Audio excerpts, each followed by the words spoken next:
We're here talking about the possibility in inhabiting our body. It's a really beautiful topic, but what does that mean? Yes. So let's begin this conversation with orienting. I'll ask this question to you, but it will also be for our audience at large. Mhm. Taking a minute to feel our feet on the ground and notice our bodies in space, maybe taking a breath.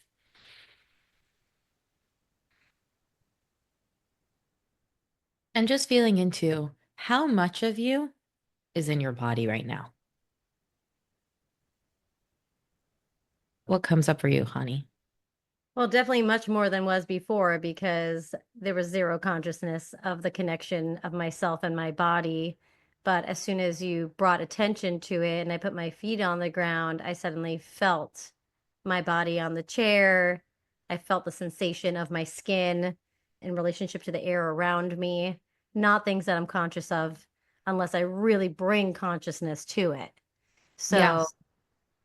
I mean, I still don't, I feel like my mind floats to places and my body stays stationary, and the two don't necessarily always dance at the same rhythm. But definitely with consciousness and with bringing attention to it, I feel more connected.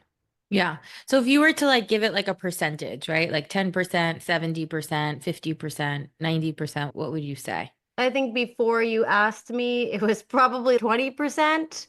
And then Mhm. after you asked me, maybe 65. Beautiful. Yeah. So why is this important? Yeah. Just why? So our aliveness, our integration, our life force energy is found in our body. So many people listening to this podcast are on a healing journey, trying to bridge the connection between who they thought they were and who they really are, trying to find more levity and groundedness and vitality and aliveness and health inside of themselves. When unsafe, and that's could be physical unsafety, right? Going through the Holocaust or being hit as a child or being bullied in the schoolyard, right? Or emotionally unsafe, not necessarily receiving certain needs that we need as a child met, really loud voices at home, or even just neglect.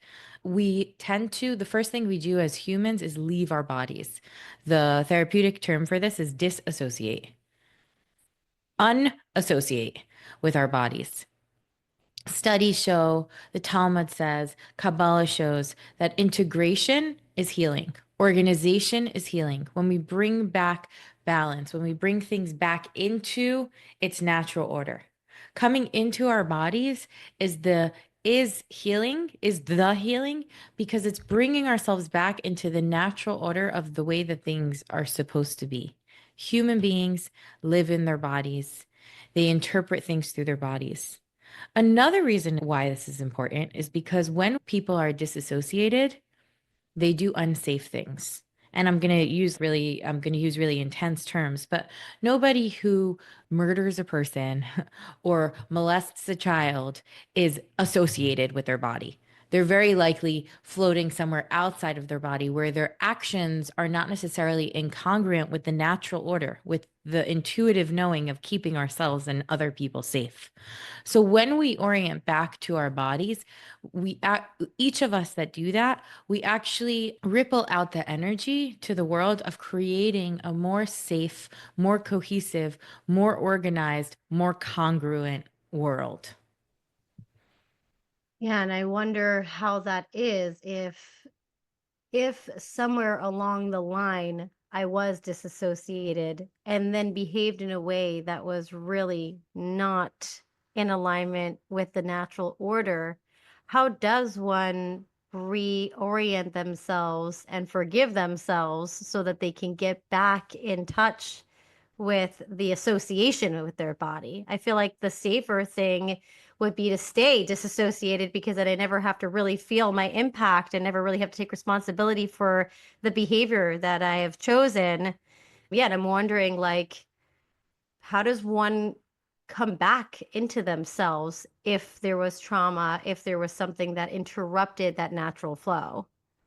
Yes. Well, I first want to honor what you just said and say that in the more disassociated somebody is, and for the longer that is, so it's different if somebody's 20 or they're 80 years old, Right. the less likely they are to choose to reassociate because it comes along with a lot more years and moments of disassociated behaviors that could also have a lot of shame attached to it.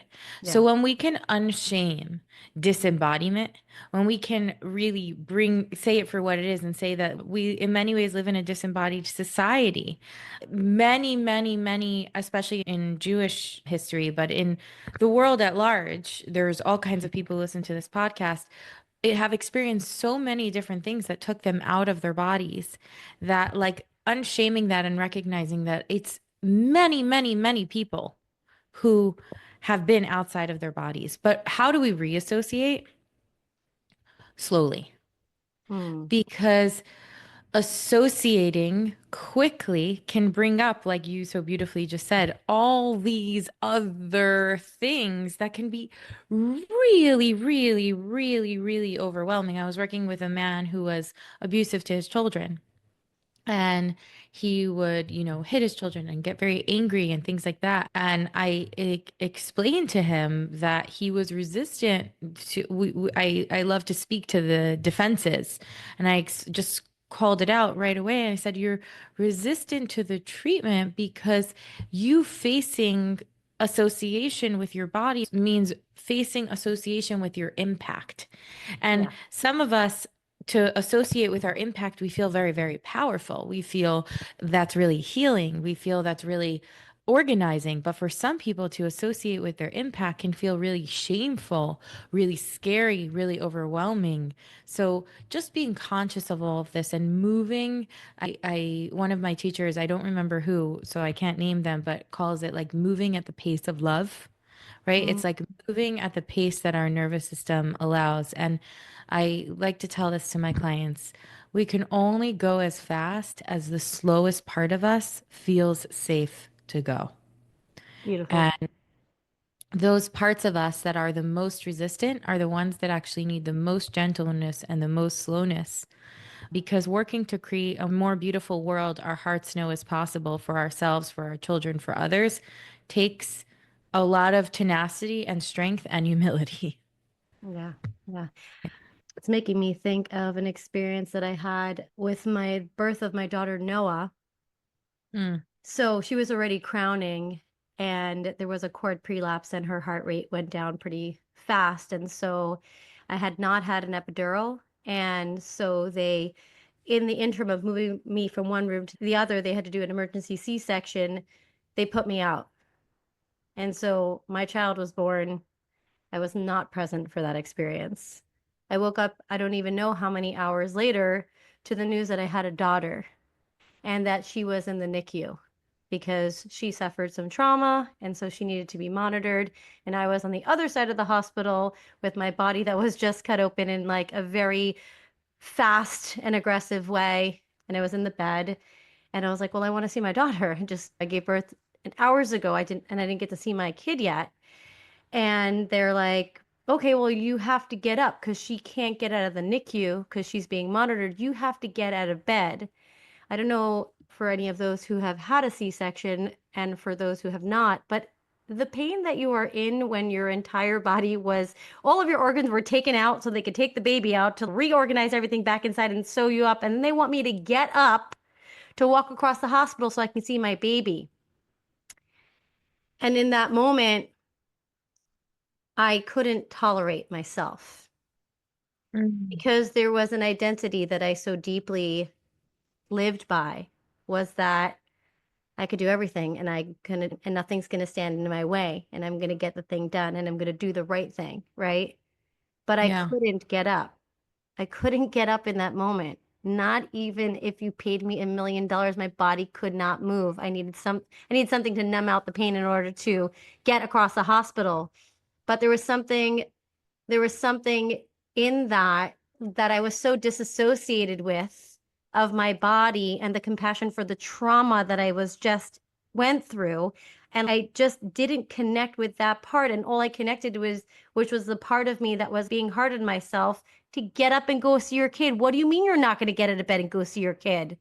But You're completely angry at your body. disassociated, angry at my body that it's not getting up and doing the thing that I needed to do because it always gets up and does the thing that it needs to do Right, with right, right. zero compassion for the experience that I was just went through, which was like trauma, an emergency Yeah, C-section, cutting up my whole body, crowning and then pushing her back up the other way because this was yeah, so last second. But there was a part of me that was just so disconnected from, possibly also because I was put out. And so I didn't have the experience. I wasn't present for the experience. Even the experience itself, in some way, was actually disassociated because I wasn't there for it. I didn't feel it. I didn't know it. And then I just wake up and I'm in this pain. And all I want to do is just get up and go see my daughter because that's what I do. I just do the thing. And here I was yeah, with zero compassion for the experience that I just endured to safely bring this baby into the world. And so, yeah, there's like shame in that space. I couldn't be with the reality that I can't. yeah. And I heard the story many times, but I actually heard another layer to it today.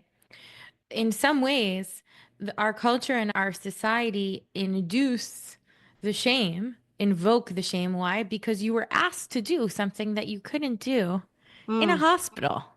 yeah, yeah, And there, and just like taking a minute to let that land, because that's wild and that's so common. yeah, I have clients who've been through tremendous birth traumas and they don't even realize that it's a trauma.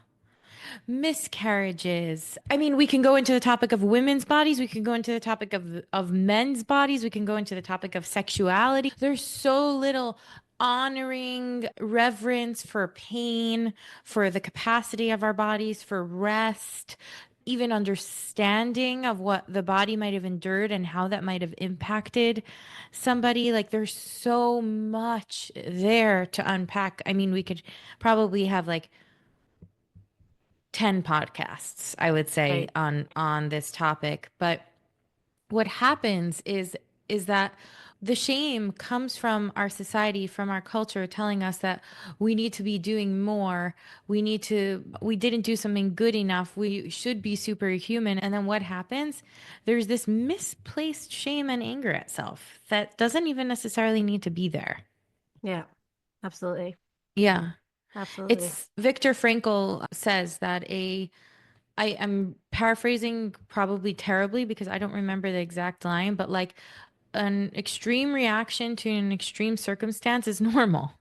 Right. Yes. And our society doesn't orient to the fact that the circumstances are extreme. Yeah. Well, because they just said take the drugs and numb yourself Right. out and then you'll be fine, which is what I ended up doing because that was the only way to see my daughter. So I took whatever it was, morphine or whatever really intense painkiller that I suddenly had zero, suddenly my entire body is numb and then I can just walk freely knowing that it's not really true because my body actually, I know the pain that it was in moments before until this medication kicked in. And then suddenly you can just like skip along the hallway. But it's just, and they're encouraging that, right? They're Yeah. encouraging the numbing out of the association with our body. They're saying, go home and take all this medication so you don't feel how you need to be honoring your body as it heals, which what it really is asking for is rest. It needs to rest until it's ready. We've moved so far away as a culture from natural order. When we stay with our bodies, when we allow our bodies to heal, when we give our bodies support, our bodies naturally organize. It's how Hashem created us. It's how God created us. And when we move away from natural order, what are we in? We live in an environment where people are taking medications to mitigate the effects of the other medication, the side effects of the other medication that they're taking to numb this thing that they feel. But what about getting to the root of this thing? What about allowing for rest for this thing? What about a society where mothers don't need to go back to work 2 days or 3 weeks or 6 weeks after a child is born? And how can we create a more cohesive system on the systemic level so that individuals don't blame themselves for something that is natural and normal to feel? And we celebrate the movement and we don't celebrate the rest. And when we celebrate the movement, we bring in a experience where the movement is the thing that is more high than the rest, when actually the rest is what feeds and nourishes the movement to return to its natural order. And I see this so often with my clients, especially women who think that there's something wrong with them for Mm-hmm. not fitting into the societal standard of what society is asking women and men to do. And I see it with children also, right? It's like every child needs to sit in the class for 8 hours a day and learn the same material and take the same mandated tests when we're all created so uniquely and in the natural order of Hashem. And if we can allow ourselves to learn, grieve, raise families, play in the ways that we each do, healing would happen naturally and there wouldn't need to be so much therapy and medication. Mm-hmm. Yeah, yeah. Yeah. I just want to thank you for presencing the cultural pressure in that experience. I don't think I noticed it for myself either. So I just like a whole newfound compassion has set in for myself Oh, in being held accountable by what people in the hospital are telling you that you should do that I also never considered. And so I just so appreciate hearing that reflection because there has been layers of healing in this space and I feel like I just unlocked a deeper layer within myself. So I appreciate that. Yeah.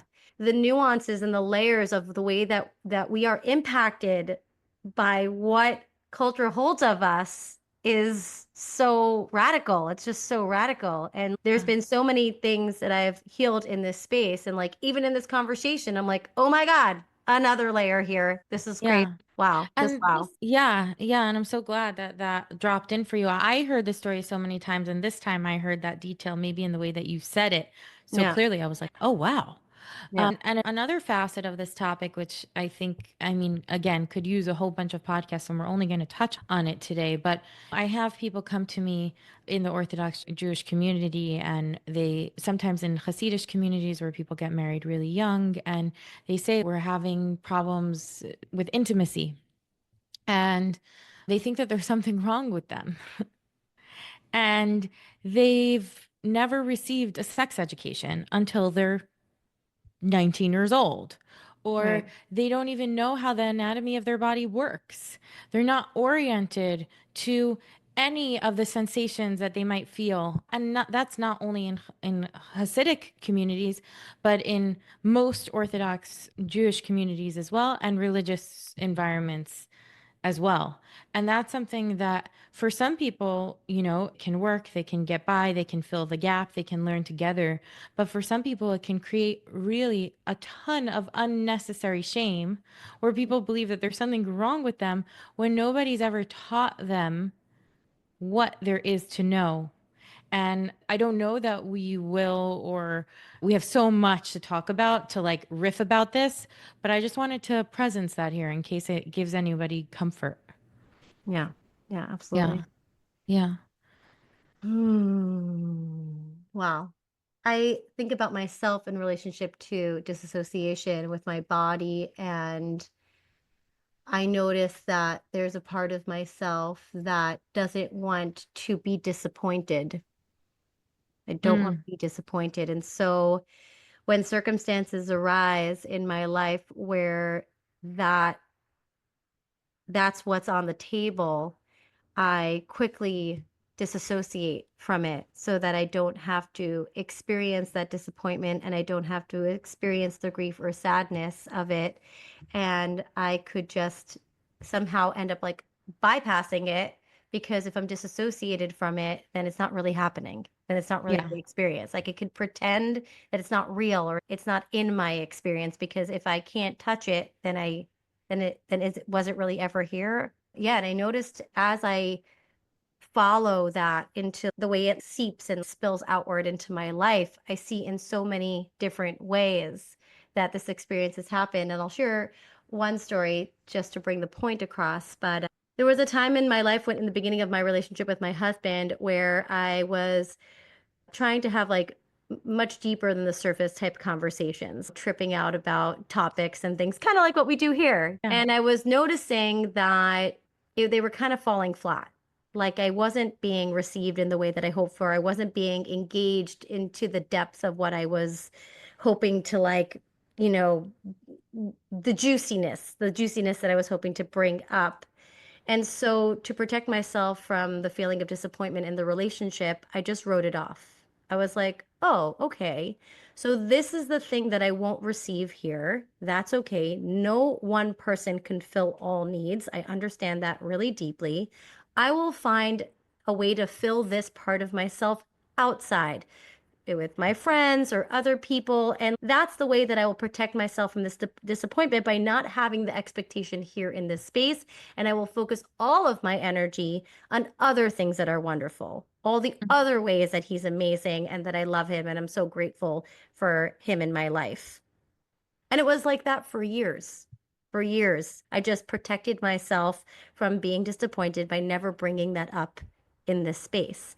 And then one Friday night, we had a friend over and we were chatting. And before I knew it, everybody had left the table. My husband went to sleep, all the kids went to sleep.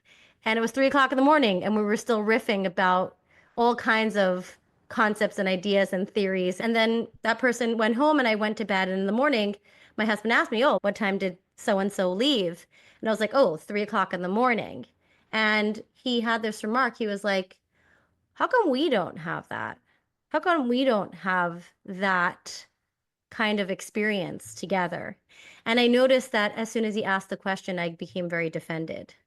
And I was like, Mm, I wonder why I'm so defended about this. I wonder what that is. And so I sat with it a little longer. And then I realized how many years before I had instituted this boundary in order to protect myself. So the defense here was having to man up to what I had decided to cut out from my relationship and experience and disassociate from so that I shouldn't have this feeling in the relationship. But with the request, I realized that we were ready for it. And mm, so the beauty in that was being able to open the space for that to now be available to us. But this is just like one small way in which we cut out a whole part, not we, I cut out a whole part of possibility for myself because of the fear of the feeling of disappointment that I just disassociate. I just cut it out. I just took a scissor and I was like, oh, this part, I'm just not going to have it. Cut, cut, cut, cut, cut, throw. That's it. right. There's an empty And space. Yeah. you disassociated from the desire inside of your body, inside of your embodied here and now present moment experience of connection, and you became really pragmatic about it. And you were like, "Oh, super logical. Oh, I can't have this here. I'll get it somewhere else." Instead of feeling into being inside of your body, which would have meant feeling the desire for, feeling the disappointment of, feeling maybe the oh surprise of, wow, this maybe can get met here or whatever. Like all of those things completely got disassociated. I just want to really explain to our audience like how that is about inhabiting your body versus not inhabiting your body. Yeah. Thank you. Such a Thank you for that. thank you for sharing that. It's every time I hear that story, I feel also so inspired by the candidness of the question after that 3 o'clock in the morning conversation. I think that there's something about that question which allowed you to know that your relationship was ready for it because the question was asked. Yeah. Yeah. So, yeah, yeah. And And I also, think that like, this, just I think that when we're coming into association, so like obviously that took a little time because the defenses were so high for me because coming into association is hard. That means I need to take responsibility for the boundary that I created that kept me from the connection that I desired in my own intimate relationship because of the fear of the disappointment that could have been or would have been. yeah.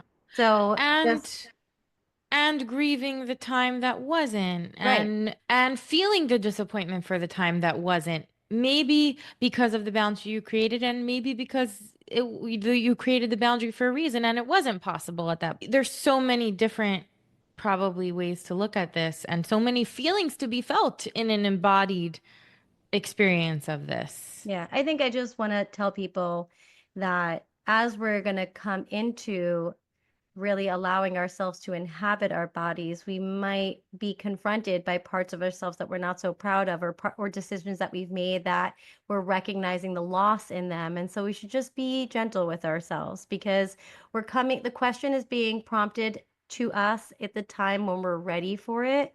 And even though we're ready, we could still go slow. I really appreciate that you said that before. You're like, how do we become associated? We take it slow. Yeah. Take it slow. That's really an important way to be with ourselves. Yeah. And we'll hopefully, if we have time at the end of this recording, we'll model a way in which we can take it slow so that people can really feel what that feels like and see what that feels like.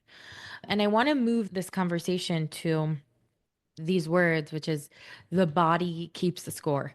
Mm, That book and by Bessel van der Kolk, and those words are like all the rage now over the past 5 to 10 years. Everybody's reading it, everybody's talking about it. And what does it mean, right? What mhm. does it mean? Yeah. So I'm gonna answer that question with a question like a good Jewish person does, which is I have clients all the time that have asked me over the years this question. Rivky, how am I supposed to heal from something that I don't remember? Mm, No, I went through things. I understand that there are things that are beyond the surface of my consciousness that I may have experienced, that I may have went through. How am I supposed to heal from something I don't remember? And people ask me, "Can you do hypnosis with me? Can we do energy work?" People try to get readings from energy healers and astrologers, and there's all different kinds of ways that people try to dig deep to find the stories that shape their reality, especially people who've been through very deep developmental or sexual trauma. Often will the memories will so deeply disassociate that there will be memory loss, which is the deepest level of disassociation is memory loss. And then even deeper than that is shutdown. There are people who go through such deep trauma that their bodies actually shut down, which is, there's different layers and levels of this. Again, 10 podcasts we could talk about this topic. But I always tell them when they ask me that question, how am I supposed to heal from things I don't remember? I always say, your patterns, your body, your symptoms, the way you open and close, your behaviors, the way you relate, tells me everything I need to know about you. The story of what you went through is so much less important for mm, reassociation than your patterns. What mm, are the pervasive patterns that keep repeating itself? How does your body open and close? Do you get anxious or flustered in public? Do you try to overcompensate by being overconfident? Do you feel afraid of your sexuality? Do you try to hide your body? Do you over show off your body? Do you snap at people when they talk in loud voices? Do you try to get ahead? Do you shrink yourself and try to be behind? Do you people please? Do you have addictions? On and on and on and on and on. Your pattern, your body, your symptoms, your pain, your joy, your relief, your frustration. It tells me everything I need to know about you. And if we work with the body somatically, which means in Latin in reference to body, and if we work with your physiology, then we don't need to know many stories. And mm, over the past few years, I have learned, being a somatic practitioner and therapist, and also having experienced many different kinds of therapies myself, that somatic therapies, frequency, healing, energetic work that integrates the body is the medicine of the present and is the medicine of the future. And it is far more effective than any work we can do in our minds. In the past, there are people that were in psychoanalysis type therapy or talk therapy for 20, 30, 40 years. mm. Yeah.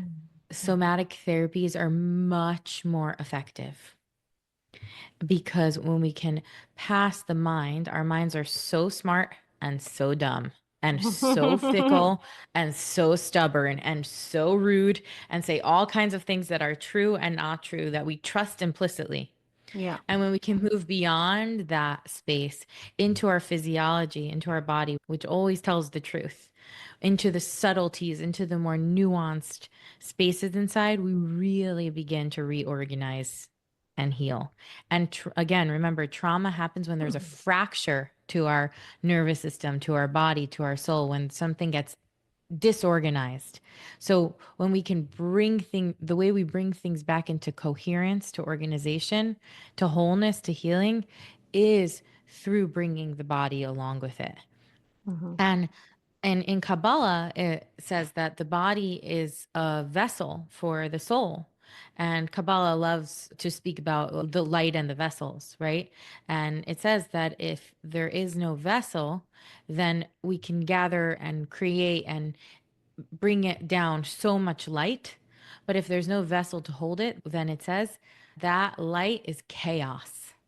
Hmm. And when we can orient to our body, when we can really anchor into our vessel, the light that we bring down from and into ourselves can be actually something that can be not only healing for us, but for everybody around us. Beautiful.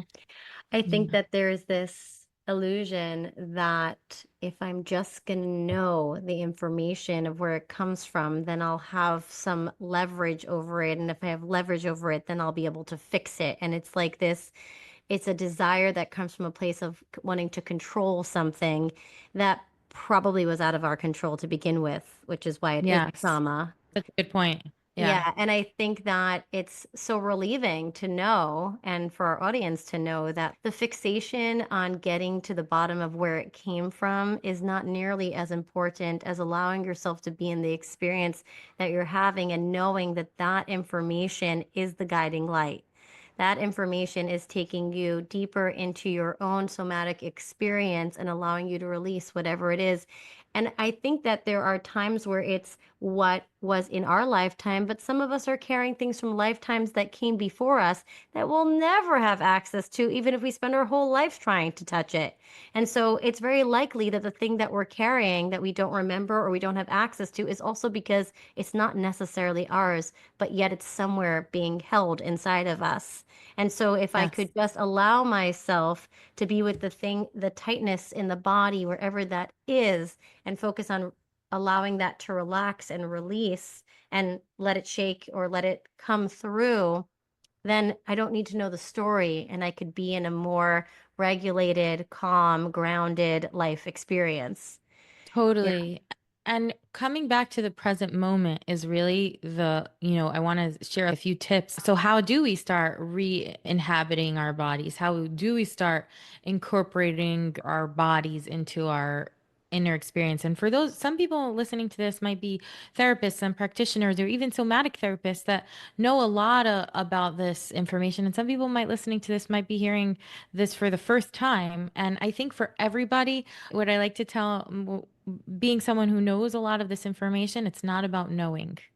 I've taken the same somatic courses dozens of times. And I mean that over and over and over and over again. And every time I learn something deeper, because it's not about the information that I'm learning, it's about meeting my physiology and my body where it's at and Mm. integrating what I'm learning deeper and deeper into my tissues, into my cells, into my tendons, into my organs, right? And when we can do that, we really heal from the inside out. And it's really not about what you know. I have people reach out to me all the time. They say, "Can I intern by you? I just became a social worker, I just became a therapist, or I just became a psychologist." And I always say, the best interning is to join a course. The best interning is to do one on one work. The best interning is to join a retreat. Not because I'm pushing them away, but because I really want to bring them forward into their own work and their own embodiment. Yeah. Because and for therapists and healers listening to this, you can learn many hours of modalities, all kinds of modalities. I've been in thousands of hours of training, but you cannot learn embodiment. You can only live embodiment, moment to moment, breath to breath. And that's what makes you a successful practitioner that can move the needle on your client's progress, your own inner work, your own looking at your own body, your own bringing healing and wholeness to your cells, to your tissue, to your heart, to your mind, to your soul, reorganizing your own vessel so that you can show up with a nervous system that's in your alignment. And again, you don't need to be healed. I don't even know if there's such a thing, but you need to be aware. Hmm. And that's what separates a successful practitioner who can really help move the needle on their client's progress. Yeah. And Peter Levine, who created somatic experiencing, though I don't think he created somatic therapy. I think somatic therapy is a tale as old as time, because what it is essentially is to continuously come back to natural order, to our bodies, to our breath, and to the present moment. He just is the father of that word. But it gives a few practices for us to do. The first one being simply just noticing your feet on the ground. Whenever you feel like, whenever you remember, just noticing your feet on the ground, and notice, maybe even in this moment, if you're sitting, notice how much of your feet you can feel on the ground. Do they feel like they're lightly touching the ground? Do they feel like they're planted in the ground? Does it feel like quicksand is pulling them down into the ground? Like how much of or how little of your feet are on the ground? There's no judgment. There's no right or wrong. It's just noticing. Mm. The second thing is orienting. So just noticing your body in space. And I like to say these words, noticing the space in your body and noticing the space around you. Sometimes we could be so inside of like a process that we forget that there's our body, there's space in our body, there's space around our body, where I'm looking around and I'm noticing this plant over here nearby. There's so much noticing to be had that brings us back to the present Mm. moment. The third thing is that if you're taking a shower or wherever you are, but a shower is a great place, as you wash each part of your body, just saying hello to it, literally, hello fingers, hello toes, hello ears, can really help reassociation. Those are basics, right? Then there's more advanced embodiment practices, which guys might be surprised to hear this, but things like dancing, right? Shaking, crying, laughing, stretching, smiling, right? We might have spoken about this in the last podcast, but I read this quote somewhere that says in certain shamanic societies, they ask when they see someone who's sick or needs healing, when did they stop singing? When did they stop dancing? When did they stop gathering in community? When did they stop crying, right? Feeling our feelings are the OG embodiment practice. Yeah. For me recently, in my morning pages, I'm working through the artist way for the third time now with a group, and it's really epic. And it became so clear to me that I need to be dancing. And part of my healing right now is coming into association and finding those places where I have defended myself against the idea of being disappointed. And I have been going to dance, and God has been sending me serendipitous opportunities to be in dance community, which is so beautiful. And there is something about dance that is like this beautiful harmony of the intellectual pragmatic mind, which is very powerful in my being, and then soft heart and soul that's in my body. And the more I notice, the more I let go of any attachment to what it needs to look like or how it has to feel or the movements or the dance moves specifically, the more my body just follows suit and softens into grace and is moving in the most beautiful of ways. And you almost kind of get lost in the actual embodiment of association. So Yes. it's kind of like the flip side of leaving your body. You're so in it that you're just being taken by it and you're just floating with it. And there's just such a beautiful feeling of full body expression that comes through that feels so alive and so vital. And when I leave any dance experience, I just feel my blood pumping. I feel my aliveness. I feel like I could just keep going. There's something about it that just awakens all parts of myself and also quiets the mind. It's both and at the same time, which is such a beautiful way to be in the medicine of what dance offers. And I'm sure many other kinds of somatic type of releases. But for me, dance is just such a beautiful place to be in coming back into association with myself in a way that really feels resonant for me in a way that I love and also I have so much reverence for. So yeah, I encourage dance. I encourage dance because there's something so magical that happens in the surrender into the rhythm that takes over. And the medicine is so easy to take. Sometimes you have to take medicine when you're a kid and it tastes so bad and you're like holding your nose and you're trying to swallow it and it's so gross. The medicine of dance tastes so good and Mm. feels so good. And I don't believe that anyone who allows this to themselves would be like, "Oh, that was a waste of time," or "That sucked." I just don't see it.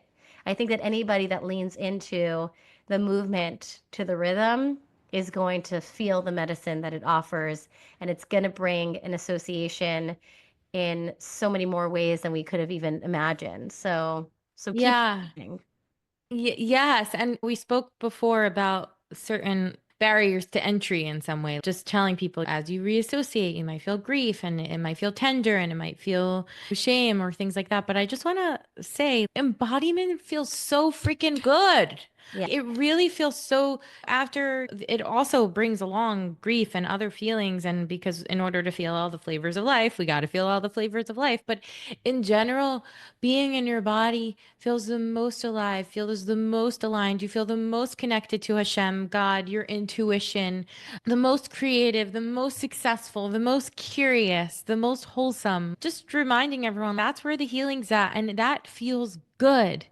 And I also want to bring one perspective to what you shared about dance, because I think dance is a really, really, really deep portal to healing. It has definitely been a part of mine.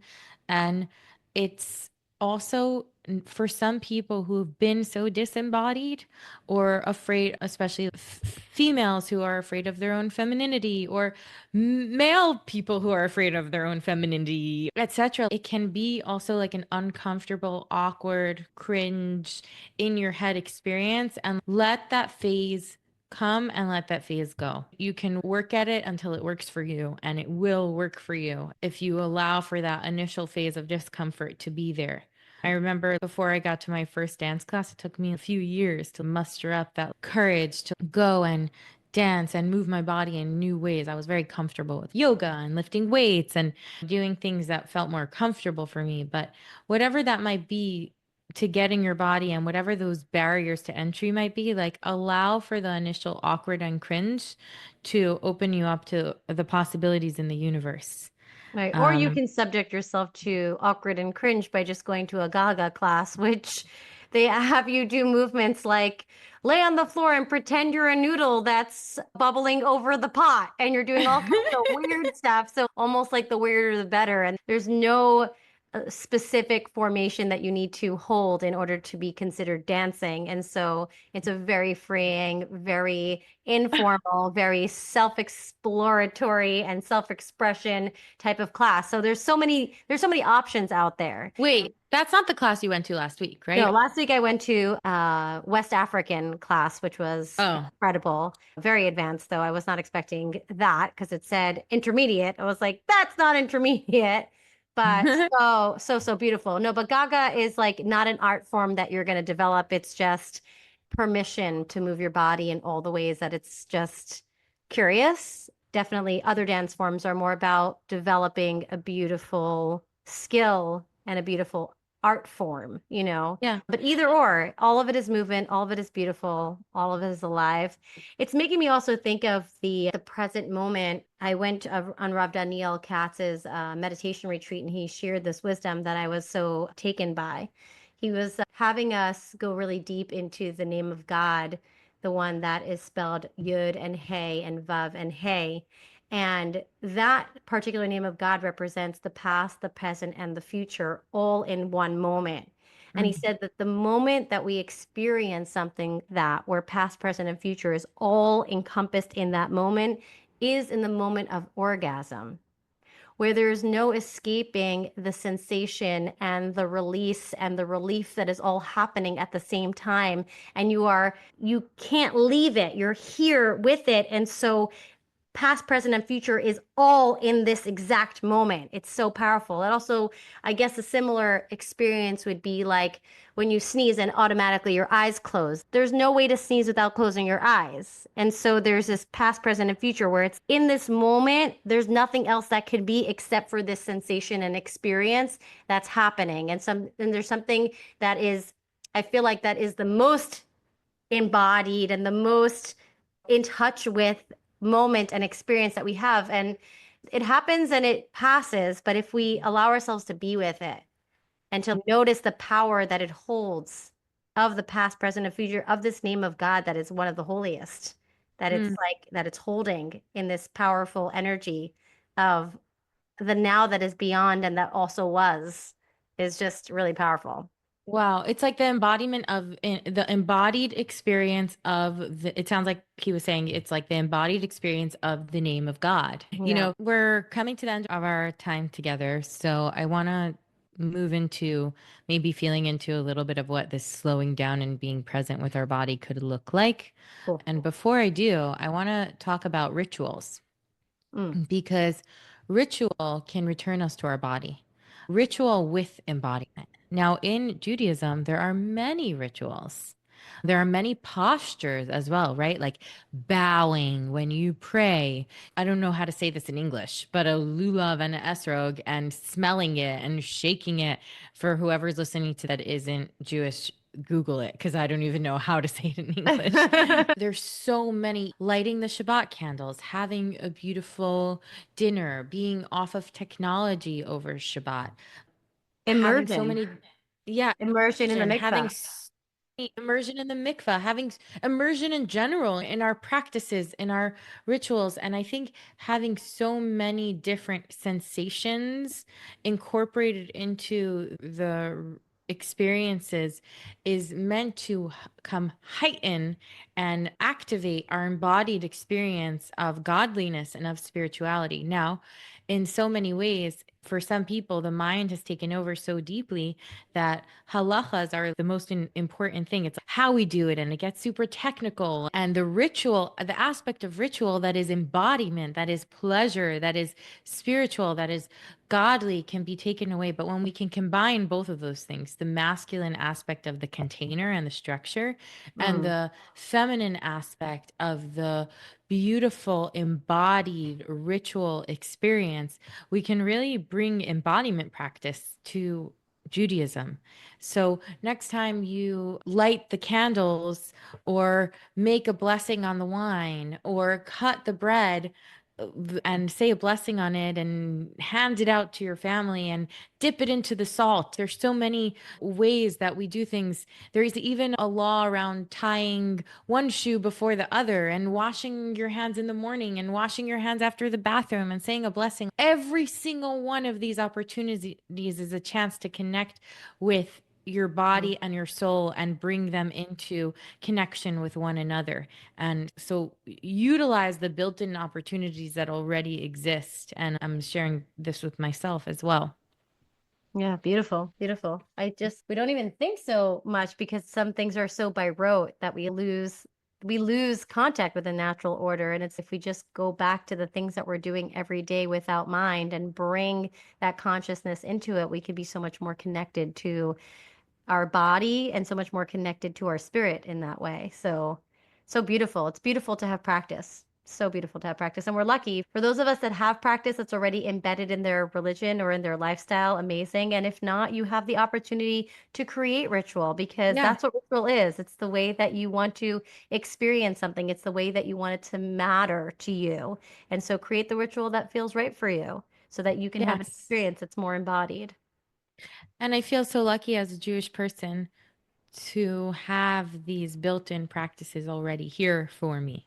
Yeah. And It's a really something to be so grateful for. And bringing embodiment into prayer and bringing, there's so many ways. And I love your offering to everybody to create ritual to themselves for themselves because there's so many ways that we can create ritual around nature, around spirituality, structure, and embodiment practices everywhere. And Yeah. everyone who's listening, yeah. Okay, cool. And this will be a process for Khani, but for everybody listening, you'll get to get an idea of how to do this process for yourself or with your loved ones. It's very, very simple. Just gonna invite us to come into deeper presence with each other and maybe with ourselves. So just taking a minute to notice your feet on the ground and noticing your body in space. Maybe taking a breath, yeah, and noticing that your jaw kind of wanted to move. And maybe just going back there and moving it a little bit more, like just noticing that. Good. And just checking in with you now that you're a little more present and you're noticing your feet on the ground. What are you noticing inside, honey? I'm noticing a twitch in my lips. Yeah. And as you notice that, just see if you can be with it while also noticing your feet on the ground and your body in the chair.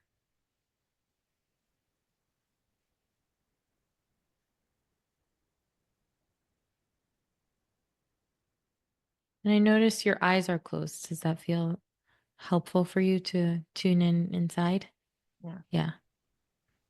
Okay. So for everybody listening, that's just noticing. There isn't right or wrong ways to do this. It's just a noticing of, oh, it feels helpful to be present with my insides when my eyes are closed.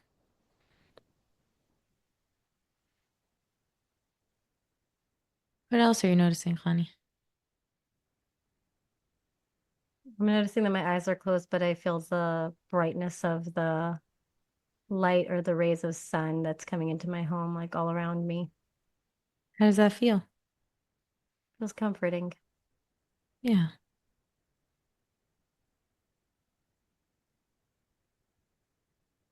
So just being with that, letting that feel comforting.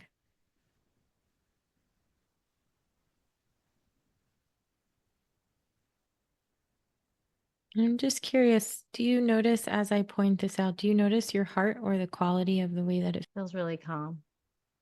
calm? So just noticing the comfort of the rays of the sun and calmness in your heart.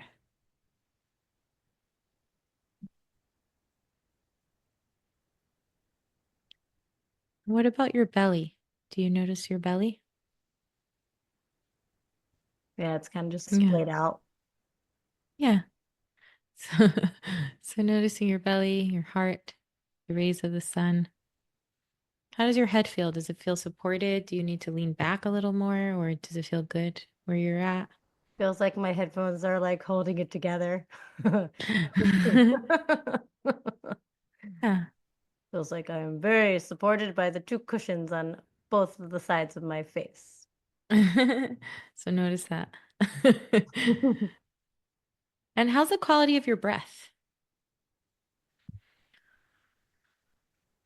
I wasn't paying attention until you asked me. Beautiful. I mean, that would be a lot to pay attention to. Yeah, well, Yeah. But once I asked you, what do you notice?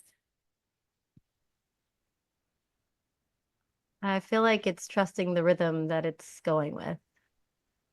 Good. Your body's telling us a lot about you in this moment. Hmm. Just orienting to your chair and your feet. So noticing your body on the ground and the ways that you are supported, gravity pulling you down, keeping you here. And notice how your spine just straightened Mhm. when I oriented you to gravity.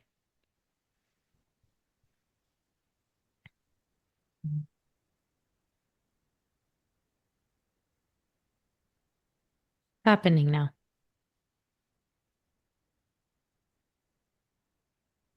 I feel like the tower of my spine all stacked neatly on top of each other. Beautiful. So whenever you're ready, just inviting you to open your eyes Hmm. and just noticing the quality of your presence. Now you might see sharper, might feel soft and calm.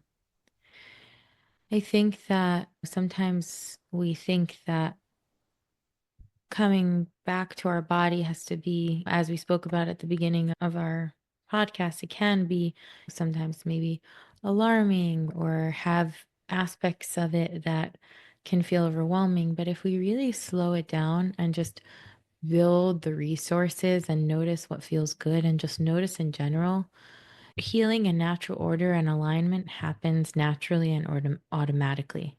And so often, the thing that we were missing the most as children it's not necessarily the big T trauma, but it's Hmm. the being with without trying to fix or change or become better or being with for the sake of being with for the sake of being with. So, my parting question to us all today is how can we be with what is while it is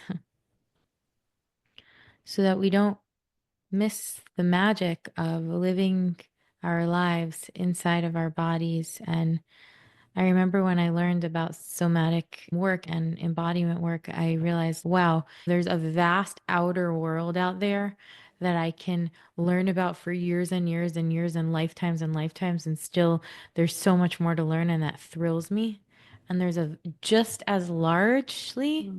a vast inner world inside that I can explore forever and ever and ever and ever and get to know deeper and deeper and deeper. And still, some of it remains a mystery. And that's really exciting. So, yeah.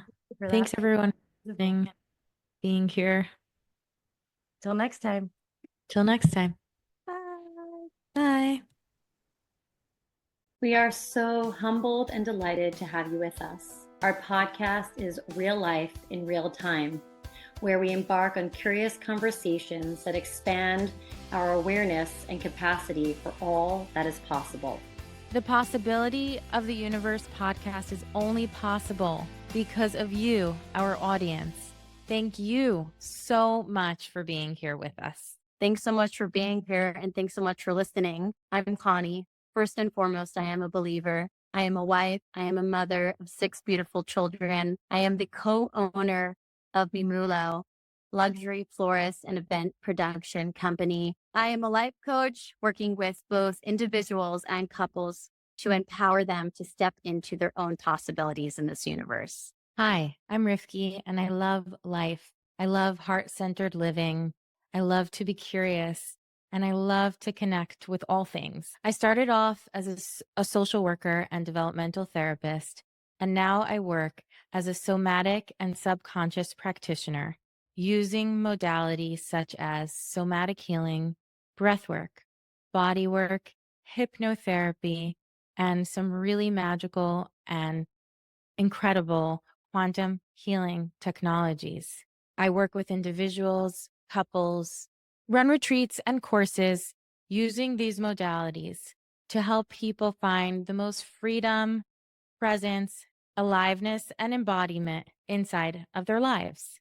The ways to contact us are through my website, rivkygross.com. That is spelled RIVKY dash, the straight line dash, gross, GROSS.com. You can also follow us on Instagram, Chani at Muckhome Sanctuary, and myself at Rivky Gross. We are here for any and all questions and feedback through the contact form on the website, and we're so looking forward to hearing from you.